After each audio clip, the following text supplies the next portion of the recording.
Good afternoon. My name is Gigi Brown, and I am the Associate Director for Ivy Cares. And a part of Ivy Cares is highlighting community resources that are in the community as well as here at Ivy Tech. And so today, for the community connection piece, a portion of our department, we have Sandy Widener, who is Director of Disability Services. Sandy, thank you so much for taking the time to do this interview and to provide the information that our students, faculty, staff, and community need to know that you do here at Ivy Tech. It's my pleasure. Good. Sandy, tell me a little bit about you. How long have you been in disability services? Just a little bit of your background. Yeah, a little bit about my background. I actually started out working in employment services with individuals with intellectual disabilities, Okay. helping them detail cars. To learn that skill. And that was in January, where there was a car bay, and it was the worst 4 months of my life. I ended up doing more of the work and washing the cars, I think, more than the clients really learned. But I at that moment learned that disability services was my passion. And I could see myself working with all types of disabilities and all types of people. And when you find your passion and your calling in life, it's just so exciting. So I began that in 1991. So I've been in disability services a long time. Okay. I've helped many people that have had low socioeconomic backgrounds with TANF and food stamps and those types of programs. I've managed employment services programs. My most recent endeavor, though, has been with Ivy Tech. And so I kind of moved from making sure that people have workplace accommodations because of their disabilities on the workplace to educational accommodations, then making sure that those educational accommodations are being placed for their educational journey. So there's a lot of similarities, but there's been a lot of interesting things I've had to learn also in the education world. Good, good. Well, we're happy to have you here at Ivy Tech, especially with that extensive background. And so because our population is so diverse, it sounds like you've done a lot in your background to be able to handle the situations and the services that our students are going to be in need of. So what services do we actually provide students in disability services? Everything is individualized. And the interesting thing that a lot of people don't know is there's a big difference between educational accommodations in the elementary, middle school, and high school realm. There's a set of laws that enable schools to provide certain accommodations for students that have educational barriers and limitations with a disability. When you go to college, it's a completely separate set of laws, and the expectations are quite a bit different. And sometimes the disability documentation is going to be different. It's going to be different than if you had an IEP in high school. The IEP will not transfer over, but we can use that document to show maybe what services that person received and see if it's still appropriate to be taken into consideration. But that document doesn't just automatically transfer over. It's hard to say exactly what we provide because there's a long list of accommodations that a person can have to make sure it's equal access. Maybe we'll go through maybe a list of the more common ones here in a little bit. So what kind of documentation do you require students to bring to you in order to make sure that they qualify? On our website, if you go to ivytech.edu/DSS, there's an entire statewide disability webpage. And on that webpage, it has the exact questions that you can print off and take to your doctor. It talks about what is your disability? Is it mild? Is it severe? Is it going to get better? You know, what's the progression estimation? Are there environmental factors or other factors that could exacerbate that? And the most important thing is the suggested accommodations from, the doctor on what might be most appropriate for that person to receive. Okay. And one of the big things that's a little different, like I said, between high school and college, high school is more, and elementary is more about success. And there's lots of modifications that you can provide. And in college, you have to have a disability based on the ADA, the Americans with Disabilities Act. And so we're here for equal access. Okay. And so there's a little bit of a difference. You can't change the nature and the scope of, if one person's getting a college degree and they have to do 10 things, a person with a disability has to do those same 10 things. Okay. The methodology of how those 10 things might need to be completed, or maybe a little extra time to take the test, but it's the same information, the same delivery of the information. Whereas in high school, maybe that person, everybody else had to do 10 things, but because of that person's disability, they only had to do 5. Okay. You can modify the assignments and you can modify a lot of that. In college, it's the same expectations. It's our office is making sure that everybody has equal access to the same information, not special circumstances that nobody else would get, that would change the nature and the scope of what's actually needing to be required to be completed. Got you. Do you see students that maybe, are struggling with some of the classes, realize they need an accommodation? What would be some of the things that faculty and staff should maybe look at with students who continue to have a desire to really be here at Ivy Tech, but at the same time, they're struggling to get through and maybe need to have some type of assessment or testing? Yeah. What should we be looking for? Yeah, anytime a student is struggling, send them to our office. If we can't provide an accommodation based on the information that person might already have, then we can at least refer them to a lot of other community providers that do some of those assessments. Or it could be just a matter of taking that information to their doctor. There's a lot of things that I think people, if you just don't know about, you don't know that it's out there to help you. So, a person who has anxiety right off the bat might not think, hey, I need to go see disability services. There very well could be something we could do. Maybe there's not. It depends on the nature and the scope and the delivery of, the class and the assignments and things like that. So, it could be that for some people, it might be appropriate to give a couple extra days on finishing up an assignment based on a person who has anxiety. In the other classes, maybe that's not what's being evaluated, and so that wouldn't be appropriate for that class. But it might be just fine for another class, because it doesn't matter if you turn it in on Wednesday or Thursday. It's not when you turn it in that's really making sure that it's getting done. It's the quality of it and things like that. So we can talk to the teacher. It could be that it might not be something that we would actually make an official accommodation for, more just a recommendation to the instructor, and say, and have that conversation about, is it appropriate? Would this create an unreasonable burden? Would this change the nature and scope? Or, this person's going through this one thing, maybe a short-term 3 or 4 week, slight accommodation, and just talk to the teacher about that. We do encourage any accommodations, though, or any changes if there's been something that's talked about between the teacher and the student. It's a good idea to go ahead and have them, in our services, just so that there's a record of it. We had one time a student actually was getting accommodations from teachers on their own for like 3 semesters. And then all of a sudden they couldn't get it from another teacher. And they said, well, I get them all the time. Well, they hadn't been registered with DSS services. And so there was no record that they had a year and a half worth of previous accommodations.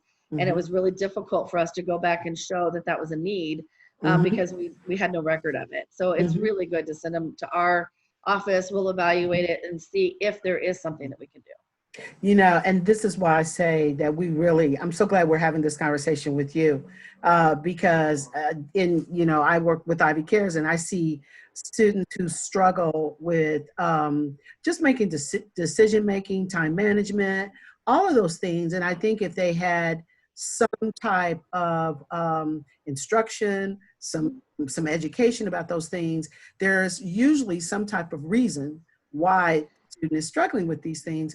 And I wanted to say this to you, which has really, I have a strong interest and I'm excited to learn more about, but I went through a trauma-informed care workshop a couple times actually here at Ivy Tech and learned so much more about why students have the anxiety, which I think builds sometimes depression and other things. And the student thinks this is normal because dealing with it their entire life.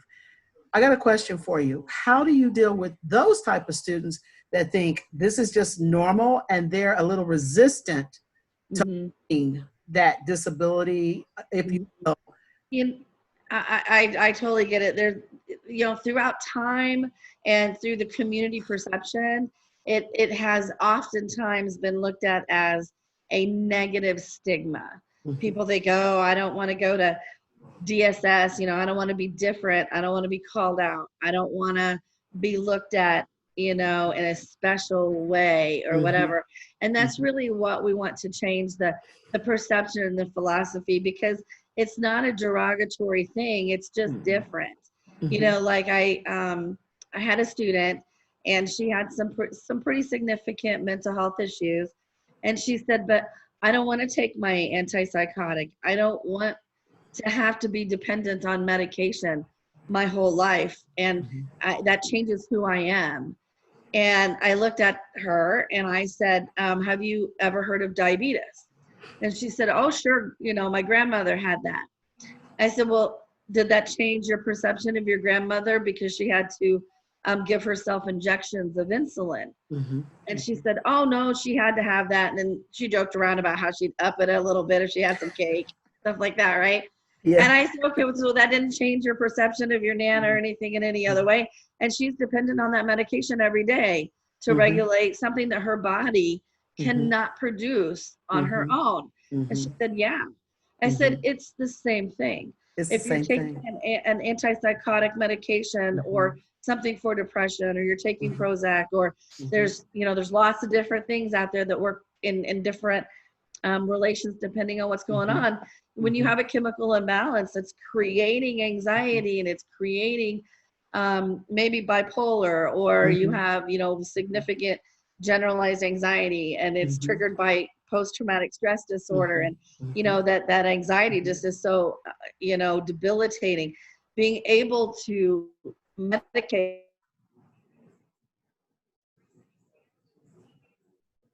I think we got stuck here.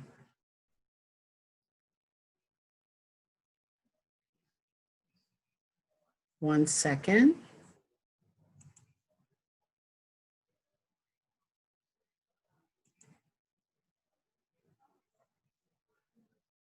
That's a little different than just straightforward. It's okay. It's completely okay. And we make sure that confidentiality is kept within our office as much as possible. In fact, a lot of our information is in a separate database called Accommodate, and teachers can sign the letter, but they can't get in to see what kind of disability. They can't get in, Bursar's office can't get in there and see what kind of a disability. Advisors can't see what type of disability. Most of the staff actually that know would be, maybe the teacher knows what accommodation you get, but they don't know why. Yes. And so, we keep that information really close and very, very, very confidential. So you don't have to think that everybody's going to find out about my disability. Sandy, I kind of deal with the same thing working with students for financial emergencies. It's very critical. I always tell my team it's so critical that we make the student feel empowered by what we're doing. It's not a stigma attached to this. I don't know anyone in their life who hasn't had to seek help at some point in their life. If you've been able to escape this life without that, you're pretty good. Yeah. With that being said, it's about letting the student know that this is about empowerment. You're only going to get better about this. Yeah.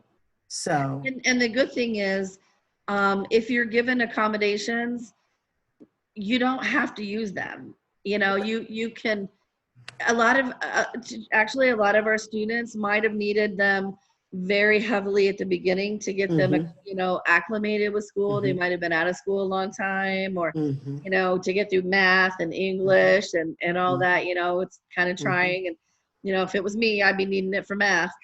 Um, but um, as they start taking some of the you know, higher level classes, they Mhm, may not need all that time, except it's mhm, really beneficial at, you know, midterms mhm, or finals. But mhm, they've kind of gotten the hang of it, and they're okay with their 15-minute mhm, quizzes. mhm, That's fine. You don't have to have your extra testing time for mhm, quizzes, but it might mhm, be important for those two classes. So that's mhm, part of the empowerment, is the person understanding their disability and when do they really need that accommodation, and mhm, is that accommodation really working? And if it's mhm. not working, we want them to come back and say, Exactly. you know, this, you know, getting my lab partner's notes really didn't help. You Mhm, know, I really think mhm, I need to record it. You know, mhm, I need to be able to do that. We're not going mhm, to pay for the recording device, but we'll be able to allow that accommodation to happen, mhm. so that the person can bring their own device and they can do their own recording. But they, in some cases, they wouldn't be able to do that, you know, Mhm, unless we sanction that as mhm. an appropriate accommodation. Sandy, what I'm really curious about as well, do you work with any community partners as a holistic approach with any of the students? So, for example, while we are all about the education, while I do not have a background in disability services, I've worked for organizations that provided the service. I just did something else when I was employed there. So, do we have any of those? I know that Accessibility Center, they offer disability accommodations for people, all age groups. There's Aspire, Indiana, Mm-hmm. but Crossroads. I didn't know if you worked with any of those organizations, maybe to provide maybe a holistic type of approach to serving our students. We really don't provide a holistic approach other than kind of identifying their top needs. And if Mm-hmm. we can't provide them, then the next level would be to see, you know, do we have something on campus that Okay. might meet their needs?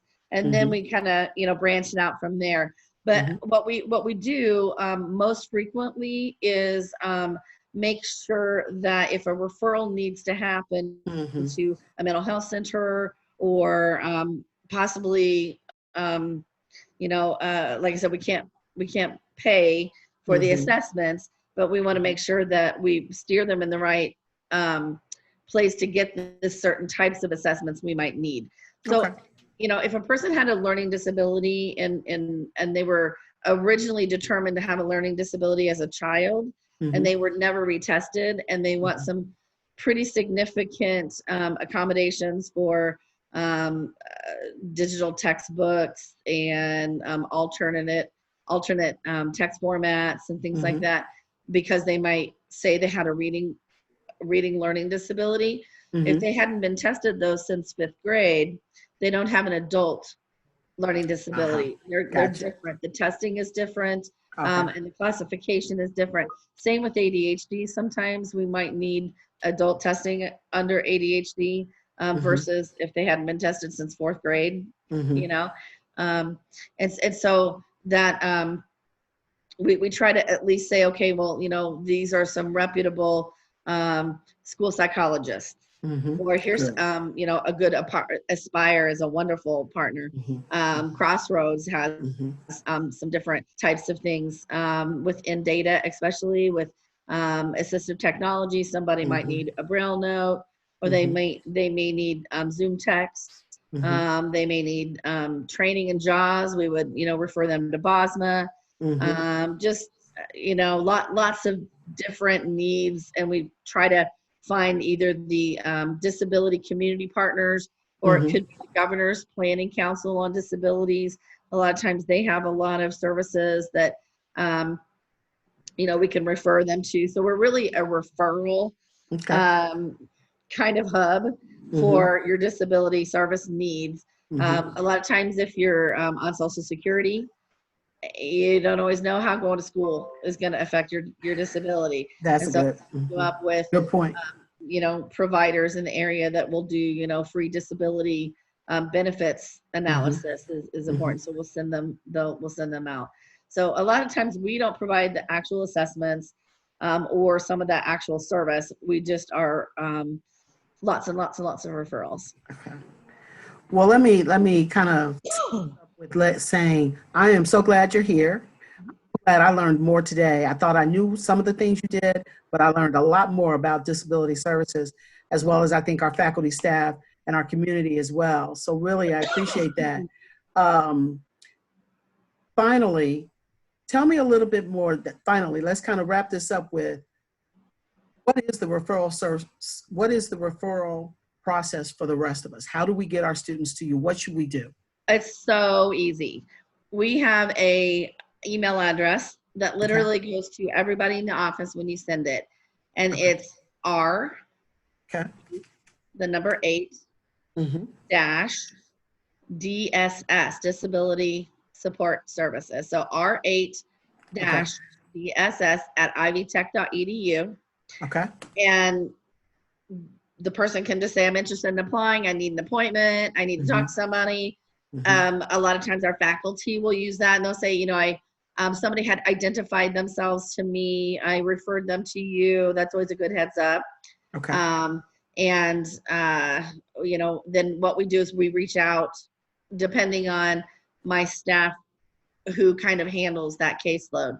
So Okay. I have Robin Reed, who is my lead interpreter. And so she does the interpreting for the deaf and the hard of hearing on campus. And she has a team of in-house interpreters as well that she manages. I have Alex Nixon, who right now is working with our blind and visually impaired students, Okay. some of our veterans, and a few others. Katie Mann and myself then split what we call like the general disabilities. And we split them by alphabet. So I have the first part of the alphabet. She has the second part of the alphabet. Okay. She spends a little time in Franklin at that campus. I spend a little time in Noblesville, and Alex will be going to Lawrence once a month. But because, this whole new Zoom way of doing meetings and all of that, it's just been remarkable how we've been able to reach more and more students in the outer areas of the sites that we provide, instead of having to wait, maybe 3 weeks before we could get to Franklin and meet somebody face to face. Being able to have those meetings and those interactions on a quicker basis has just been a blessing. Great, great. Well, Sandy, thank you so much for taking the time today. We really appreciated the information that you provided us. I know that not just myself, but we've learned a lot more about how we can assist our students through disability services. And I can't tell you how much we're thankful and grateful that you're here and that you have such an amazing team. Thank you. Thank you. I really appreciate it. One of my favorite things to do is to just brainstorm with instructors or staff members. If you find yourself, I have the student and this is what they're doing, and I just really don't know what I should do. Just send us an email. We can have a conversation. I would say, I hate to put a percentage on it, but like I said, even if we can't provide that service, we're going to point you in the right direction. Awesome. Whether it be Gigi's or a Trio is a really close partner with us because one of the eligibility factors is that they have a disability. So it's really beneficial for a lot of our folks with disabilities to also be working with Trio. We work really closely with Student Success Center too. So, if you don't know what to do and you're not sure how to help them and you don't really even know if they have a disability or not, just send them our way. We'll have a conversation with them, see if there is something that maybe hasn't been diagnosed or that was diagnosed in the past that may be affecting them now and it didn't, in the past. That's what we're here for. Okay, great. Well, I tell you what, Thank you. I will be inviting you to one of my staff meetings. Great. My team, because my team needs to hear more directly and maybe have some Q&A with you about Yeah. how we can partner a little bit better as well. Great. Thank you so much. It was great having you today, and we appreciate all the information you shared. Thank you. Not a problem. Thank you, Gigi. All right, take care. Bye-bye.